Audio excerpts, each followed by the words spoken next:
এই তোরে না বলছি, যখন তখন তুই আমার ঘরে ঢুকবি না। আমার বাংলা কথা কি তোর কানে যায় না? আমি আসতে চাই নাই। আপনার মা আমাকে পাঠাইছে, বলছে আপনাকে নিয়ে মার্কেটে যাইতে। তাড়াতাড়ি করে তৈরি হন, আমার আবার এক জায়গায় যাওয়া লাগবো। তোর যেখানে যাওয়া লাগে তুই সেখানে যা। আমি মার্কেটে গেলে আমার বন্ধু বান্ধবের কোনো অভাব নাই। কষ্ট কইরা আমার সাথে তোর যাওয়া লাগবো না। আপনি যে আমারে তুই তুই করে কথা বলতেছেন, এটা কি কোনো ভদ্রতার মধ্যে পড়ে? আপনি না সবসময় দাবি করেন আপনি ভদ্র ফ্যামিলির ভদ্র মেয়ে, তাহলে আপনার ব্যবহার এমন কেন?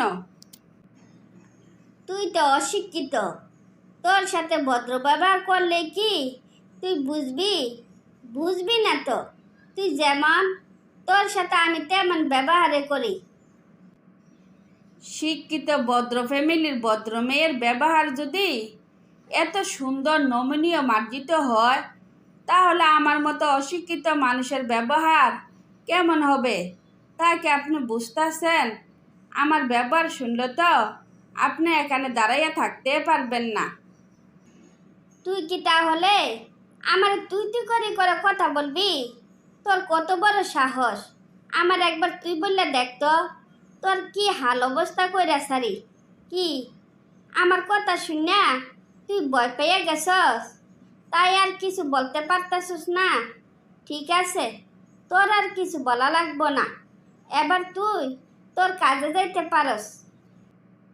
শুনেন, হয়তো আপনার বাবার মতো আমাদের অত অর্থ সম্পদ নাই, তাই বলে আমরা গরিব হইতে পারি, কিন্তু আমরা ছোট লোক না। সত্যি কথা বলতে, কাউকে আঘাত করে কথা বলা, অপমান সুরে কথা বলা, এইসব শিক্ষা আমার পরিবার থেকে আমরা কখনো পাই নাই। তাই আপনার ব্যবহারের সঠিক জবাব আমি দিতে পারলাম না। Really sorry. এই লুবি, তুই তো আমার বাবার সম্পত্তির লুবে পইরা আমাকে বিয়ে করছস। সেই জন্য তো তুই আমার কথার সঠিক জবাব দিতে পারস নাই। যদি আবার আমার বাবার সম্পত্তি হাতছাড়া হইয়া যায়। মুখ সামলিয়ে কথা বলবেন। আমি লুবি নই। আপনার বাবার কারণে আমার বাবা পানে বাচ্চা গেছিল। এই উপকারের প্রতিদান দিতে গিয়ে আপনাকে আমার বিয়ে করতে হয়েছে। এই বিয়েতে আমার কোনো মত ছিল না। শুধু শুধু আমার মিথ্যা অপবাদ দিবেন না। তোর যদি এই বিয়েতে মত না থাকে, তুই তাহলে আমার বিয়ে করছিলি কেন? তুই কি বুঝোস নাই তোর সাথে যে আমারে যায় না? জেনে শুনে আমার এত বড় সর্বনাশ করলি কেন? আমারে জবাব দে। কি রে, দাঁড়াইছিস যে? আপনার বাবা বলছিল আপনার ব্যবহারের কারণে আপনাকে নাকি কোনো ছেলে পছন্দ করে না। আপনাকে যদি আমি বিয়ে করি, তাহলে আপনার বাবা নাকি একটু শান্তিতে মরতে পারবে। আপনার বাবার শান্তি খুঁজতে গিয়ে আমি আমার জীবনটারে অশান্তিতে ভরিয়ে নিলাম। যদি পারেন আমারে মুক্তি দেন। তুই আমারে ডিভোর্স দিয়ে দিলে মুক্তি পাইয়া যাইবি। তখন তুই আর আমি দুইজনে শান্তিতে বাঁচতে পারবো।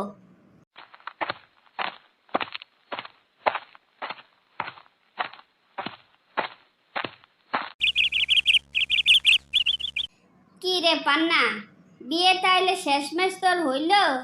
তো ওই হতবাগা দেখতে কেমন রে? তোর কি পছন্দ হইছে? আর তোর ব্যবহার সম্পর্কে কি হতবাগা জানে? হতবাগা বলিস না। ওই আমার সব কিছু জেনে শুনে বিয়ে করছে। এই কয়দিনে আমি ওরে যা জ্বালান জ্বালাইছি, বেচারা মনে হয় না বেশি দিন টিকে থাকবে। আমার মনে হচ্ছে শীঘ্রই সে পালাবে। আগে তোর ব্যবহার ভালো ছিল না, সেটা না হয় মানলাম, কিন্তু যার সাথে তোর বিয়ে হইয়া গেছে তাকে এভাবে জ্বালানো তোর মোটো ঠিক হয় নাই। তুই কি আমার খবর নিতে আইসস, নাকি ওই ছোট লোকটার হইয়া উকালতি করতে আইসস? ওই ছোট লোকটারে আমার একদমই সহ্য হয় না। ওই আমার কাছে মুক্তি চাইছে, আমি সোজা বইলা দিছি ওই যাতে আমার ডিভোর্স দিয়া দে। 6 মাস না যেতে তুই ডিভোর্স চাইয়া নিছস? সি সি সি, বিয়ের পর কেউ এই কথা বলে নাকি? তোর মনে যদি এই চিনতে থাকে তাহলে তুই বিয়ে করছিস কেন? আমি বিয়ে করতে চাই নাই, টেপে পরে বিয়ে করছি। যদি ভালো করে আমাকে বিয়ে দিত তাহলে নিশ্চয় আমি সংসারটা করতাম।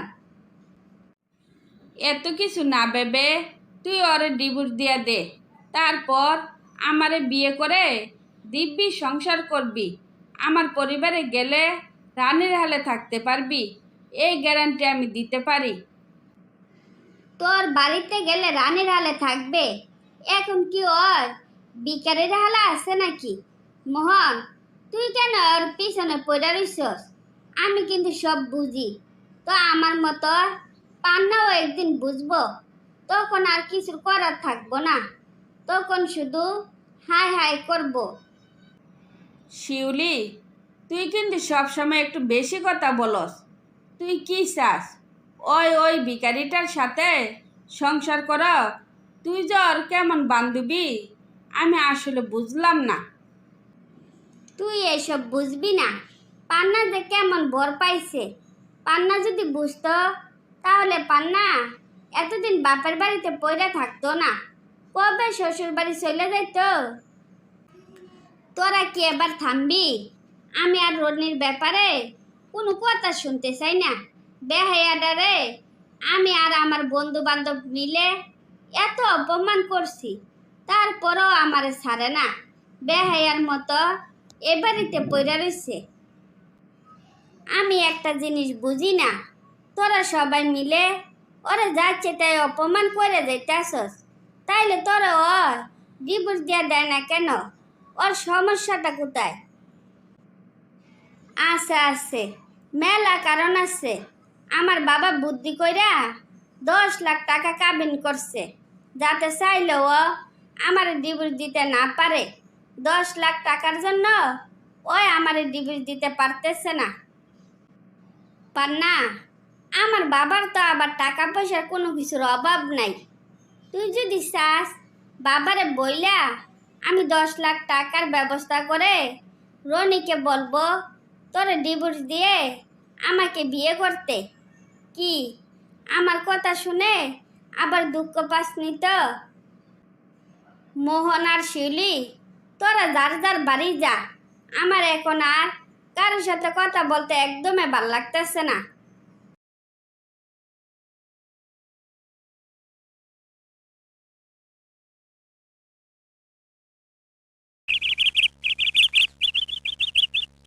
কি রে পান্না, তুই আজকাল কারোর সাথে কথা বলস না, ঠিক মতো খাওয়া দাওয়া করস না, তোর হয়েছেটা কি আমারে বলতো?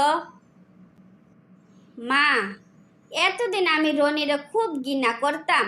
ওরে দেখলে আমার চরম রাগ হইতো, কিন্তু কাল আমারে জানাইলো ওই নাকি আমারে ডিভোর্স দিতে চায়। সেই কথা শোনার পর আমার হাত পা ঠান্ডা হয়ে আসতেছে, আর আমার খুব অস্থির লাগতেছে। আমার একদমই ভালো লাগতেছে না।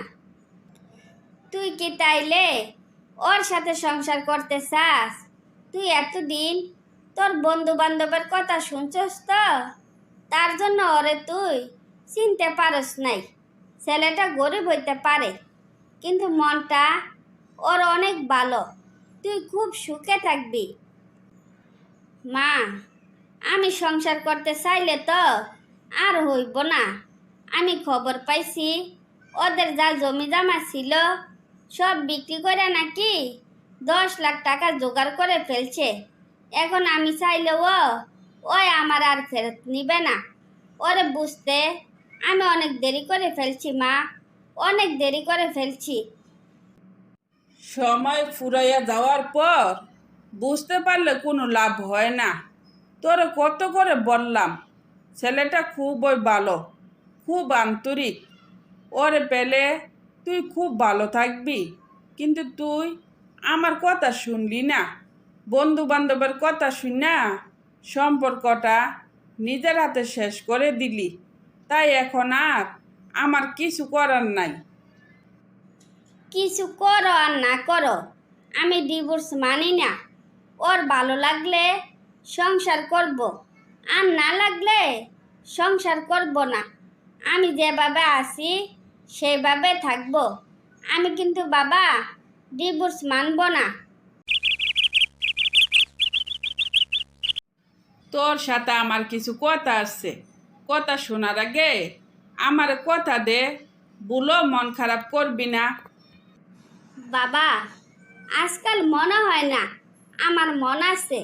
তোমার যা বলার বলতে পারো, আমি বলবো, মন খারাপ করব না। রনি গতদিন আমার সাথে দেখা করছিল, বলছিল কাবিনের 10 লাখ টাকা জোগাড় হয়ে গেছে। 10 লাখ টাকা দিয়া ওর ডিভোর্স চায়। এখন তাইলে কি করব? এখন আর কিছু করার নাই বাবা। এক সময় ডিভোর্সের জন্য ওরা আমি খুব প্যারা দিতাম, কিন্তু ওর আমার ডিভোর্স দিতে চাইতো না। দেখো, আজ আমি ডিভোর্স চাই না, কিন্তু তারপরেও সে আমার ডিভোর্স দিতে চায়। তোরে কিন্তু আমি অনেকবার বুঝাইছিলাম, ছেলেটা লেখাপড়া কম করলেও ও খুব বুদ্ধিমান, সবার সাথে সুন্দর করে গুছাইয়া কথা বলতে পারে। যেটুকু সময় এ বাড়িতে ছিল, ছোট বড় সবাই ওরে খুব ভালোবাসতো, কিন্তু তুই ওরে ভালোবাসতে পারলি না। তাই এখন আর কিছু করার নাই। বাবা, ওর প্রতি আমার এতটা ঘৃণা ছিল না, কিন্তু আমার বন্ধু বান্ধবরা যখন ওরে দেখলে হাসি ঠাট্টা করতো, তখন আমার মেজাজ খারাপ হইয়া যাইত। ওরে তখন আমি সহ্য করতে পারতাম না। আমার কাছে মনে হইতো ওই আমার ডিভোর্স দিলে আমি বাচ্চা যাই। সেই জন্য আমি বারবার ওর কাছে ডিভোর্স চাইছি।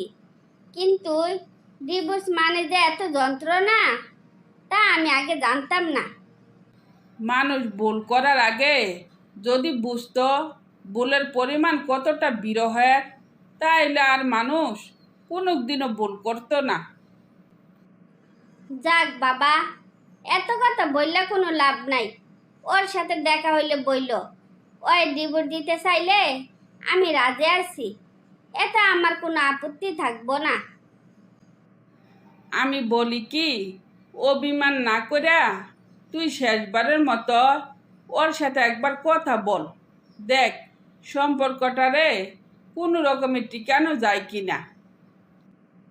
বাবা, আমি ওর যতদূর চিনি, আমার মনে হয় না ওই আমার সাথে আর সম্পর্ক রাখতে চাইবে। অযথা ওর সাথে কোনো কথা বললা লাভ নাই। ছেড়ে দাও, ওরে এবার ওর মতে চলতে দাও। ওই যেহেতু ডিভোর্স চায়, তাই ওরে আমি ডিভোর্স দিতে রাজি। দেখা হলে ওরে তুমি জানিয়ে দিও। ঠিক আছে, সম্পর্কটারে জুলাইয়া না রেখা শেষ করে দেওয়াটাই উচিত। ওর সাথে দেখা হলে আমি সব জানাইয়া দিব। মন খারাপ করিস না, ভাগ্যে যা আছে তা মাইনা নে, সেই ভালো।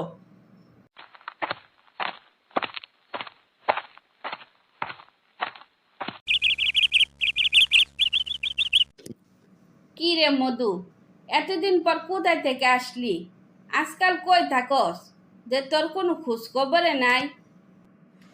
আমার কথা বাদ দে, আমার তুই আগে বল, কেন বা বিয়ে করলি, আবার কেন বা ডিভোর্স দিতে চাইলি? আমার জানা মতে তুই তো এমন ছেলে না, কিন্তু তোর কি এমন হইল যে এত বড় সিদ্ধান্ত তুই নিলি? টেপে পইরা ওরে বিয়ে করছিলাম, কিন্তু আমার কোনো সার্টিফিকেট নাই বলে আমার সাথে ও সংসার করতে চাইছিল না। আমাকে এতটা অপমান করছিল যে শেষমেশ বাবার 1 বিঘা জমি বিক্রি কইরা ওরে আমি ডিভোর্স দিতে বাধ্য হইছি। তাইলে তুই জেনে শুনে এরকম একটা মেয়েরে বিয়ে করছিস কেন? কি দরকার ছিল এই মেয়েরে বিয়ে করার? দোস্ত, আমি তো বিয়ে করতে চাইনি রে। আমার কপাল আমার ওর কাছে নিয়ে গেছে। বলতে গেলে সারা দিনও সেই ইতিহাস শেষ হইব না। তোরে কত করে বললাম, তোরে আমি অনেক ভালোবাসি, আমারে তুই বিয়ে কর, কিন্তু আমারে তুই কোনো পাত্তাই দিলি না। আমারে বিয়ে করলে তো আজকে তোর এই দিনটা দেখতে হইতো না। তোরে যে আমি ভালোবাসি না সে কথা বললে একেবারে ভুল হবে। আমিও কিন্তু তোরে অনেক ভালোবাসি। মিথ্যা সান্ত্বনা দিয়া কোনো লাভ নাই। তুই যদি আমারে ভালোবাসতি তাইলে তো আমারে তুই বিয়ে করতি। শুধু শুধু ওই মেয়েটারে বিয়ে কইরা নিজের জীবনটারে শেষ করে দিলি। জীবনের কোনো কুল কিনারে পাইলি না। বলতে পারবি কেন আমারে বিয়ে করতে পারলি না? তুই শিক্ষিতা সুন্দরী, তোর বাবার নাম যশের কোনো কিছুর অভাব নাই। তোর যদি আমি বিয়ে করতাম, পাড়াপড়শি থেকে শুরু করে তোরে নিয়ে হাসি ঠাট্টা করতো। বলতো সবাই, ওই যে পিয়নের বউ যাইতাছে। তোর অপমান সহ্য করার মতো শক্তি আমার ছিল না, সেই জন্য আমি তোর বিয়ে করতে পারিনি। এতদিন তোর প্রতি আমার ভুল ধারণা ছিল। ভাবতাম তুই আমার কোনোদিনও ভালোবাসস নাই, কিন্তু আমার তুই এত ভালোবাসতি তা আমি জানতাম না। দুর্ভাগ্য, এত ভালোবাসার পরও তোরা আমি পাইলাম না। আফসোস করিস না, আমার সাথে ভালো কোনো ছেলের সাথে তোর বিয়ে হবে। তুই খুব ভালো থাকবি। কেউ তোরে পিয়নের বউ বলে অপমান করতে পারবো না। হয়তো পান্নার সাথে ডিভোর্স হওয়ার পর আমার সাথে আর তোর কোনো দিনও দেখা হবে না। ভালো থাকবি, নিজের খেয়াল রাখবি। রনি, হয়তো মেয়েটা তোরে বুঝতে পারে নাই, তার জন্য হয়তো তোরা অপমান করছে। তাই বলে কি তুই ওরে ডিভোর্স দিয়ে দিবি? আমিও তাই ভাবতাম। ওই আমাকে বুঝতে পারেনি, তাই বলে আমাকে অপমান করছে। ওর একার অপমান আমি সহ্য করতে পারতাম, কিন্তু ওর বন্ধু বান্ধব দিয়ে যখন আমার অপমান করতো তখন আমি মানতে পারতাম না। তারপরও ভাবছিলাম হয়তো একদিন ও তার নিজের ভুল বুঝতে পারবো, কিন্তু আমার ধারণা সম্পূর্ণ ভুল ছিল। তারপরও বিয়ে যেহেতু হইয়া গেছে, দেখ ডিভোর্স না দিয়া থাকতে পারোস কিনা। না রে দোস্ত, তা কোনোভাবে সম্ভব না। তুই বুঝোস না ওর কাছ থেকে কতটা আঘাত পাওয়ার পর আমি আমার বাপের যতটুকু জমি ছিল সব বিক্রি করে দিছি, শুধু একটু শান্তিতে বেঁচে থাকার জন্য। তো মনে রাখিস, এই পান্না আমার জন্য একদিন খুব আফসোস করব। বাকিটা আমি আর বলবো না।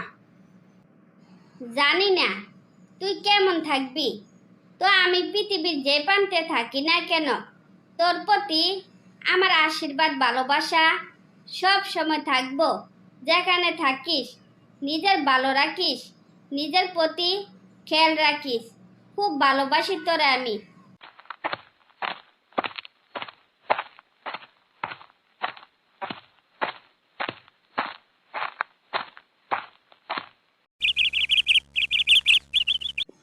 মধু, তোমার সাথে আমার কিছু কথা ছিল, আমাকে তুমি একটু সাহায্য করতে পারবা?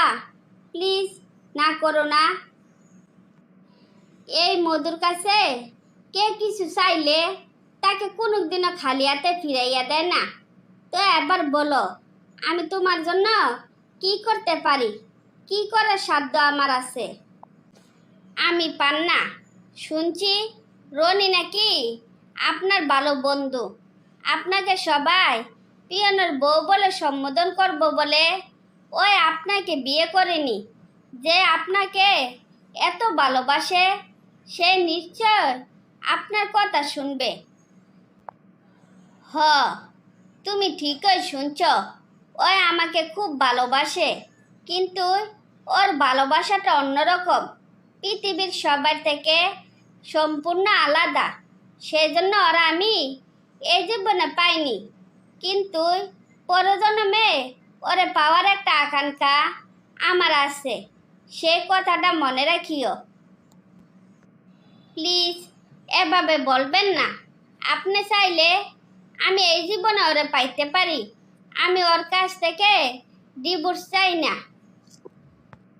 তুমি বলার আগে আমি ওরে অনেক বুঝাইছিলাম। তুমি বুঝো কতটা আঘাত পাইলে একজন পুরুষ তার স্ত্রীকে ছেড়ে দেশান্তরী হইয়া যায়।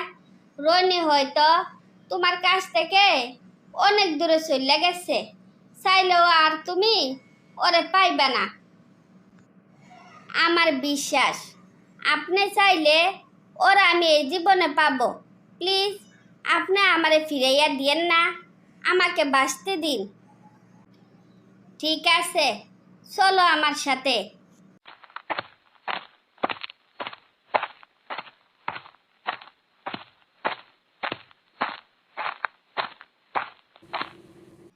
কি রে মধু, তুই ওরে আমার বাড়িতে আনছস কেন? কি কথা বল। তোরা তো আমি জীবনসঙ্গী হিসেবে পাইলাম না। যদি সত্যিকার অর্থে আমার তুই ভালোবেসে থাকস, তাহলে পান্নারে তুই ফিরাইয়া দিবি না।